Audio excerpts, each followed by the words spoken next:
विनीत चौहान उस राग के आग का नाम है। मैं चाहूंगा पूरा सदन उनकी भावनाओं के अनुरूप अपनी तालियों से अपनी शुभकामनाएं संप्रेषित करे। भाई विनीत चौहान, अलवर, राजस्थान। मेरे कविता की भूमिका में मैं इतना निवेदन कर दूं, मैं उस मिट्टी पर खड़ा हूं क्योंकि मुझे जो बोलना है उसकी भूमिका में बोलना बहुत जरूरी है, वरना मैं प्रश्नवाचक चिन्ह के घेरों में आ ही जाऊंगा।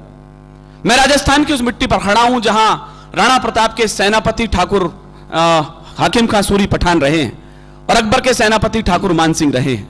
मेरा मानना है कि देशभक्ति किसी एक कौम की बपौती नहीं है और देशद्रोहिता किसी दूसरी कौम के माथे पर नहीं लिखा जा सकता।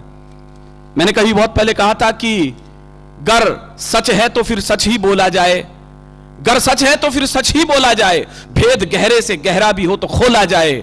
मुझको देखो तो अशफाक और बिस्मिल की नजरों से देखो, मुझको मजहब की तराजू पे न तोला जाए।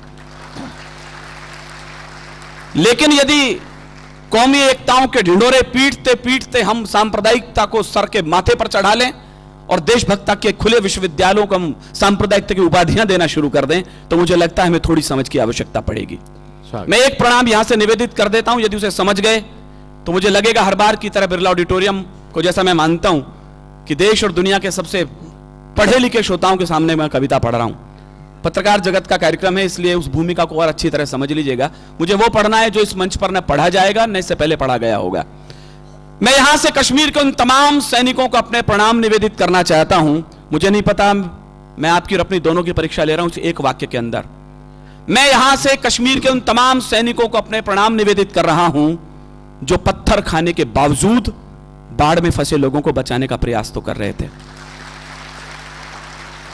मुझे नहीं पता मेरी बात कितने लोगों तक पहुंची है, लेकिन मैंने फेसबुक पर जब उस चित्र को देखा तो मुझे लगा मैं हिंदुस्तान का चित्र देख रहा हूं या पाकिस्तान का चित्र देख रहा हूं।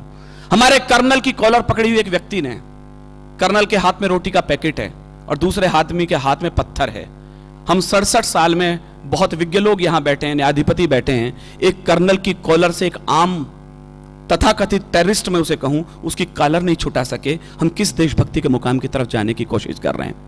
मैं शुरू करता हूं, क्षमा करें मेरा परिचय वीररस के रूप में दिया गया है।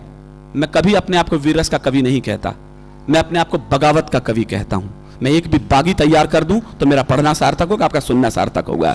जिनके हाथों में पत्थर थे, बिल्कुल ताजा लाइन मुझे पढ़नी है, एक भी लाइन पिछले साल वाली नहीं पढ़नी है, बस उसी में मुझे बता दीजिए मैं कहां बोल रहा हूं। जिनके हाथों में पत्थर थे, होठों ने गाली गाई है। मैं एहसान फरामोश लोगों के नाम कहना चाहता हूं और अपनी सेना के समर्थन में कुछ बोल रहा हूं। यदि हमारी सेना और हमारी वर्दियां स्टार लगा करके बोलने में विवश हैं तो मैं आज की शाम अपने आप को उनका वकील मुकर्रर कर रहा हूं और मैं बोलने जा रहा हूं जो वो नहीं बोल पा रहे हैं। जिनके हाथों में पत्थर थे, और आपकी इसी लाइन पर मुझे पांडाल गूंजता हुआ दिखना चाहिए, जिनके हाथों में पत्थर थे, होठों ने गाली गाई है, उन एहसान फरामोशों की हमने जान बचाई है। उन एहसान फरामोशों की, मुझे ज्यादा तालियों की उम्मीद थी, शायद कम रह गई हैं। उन एहसान फरामोशों की हमने जान बचाई है। शायद अगली लाइन आपको ज्यादा मुखर करे कि जिनके हाथों में पत्थर थे, होठों ने गाली गाई है, उन एहसान फरामोशों की हमने जान।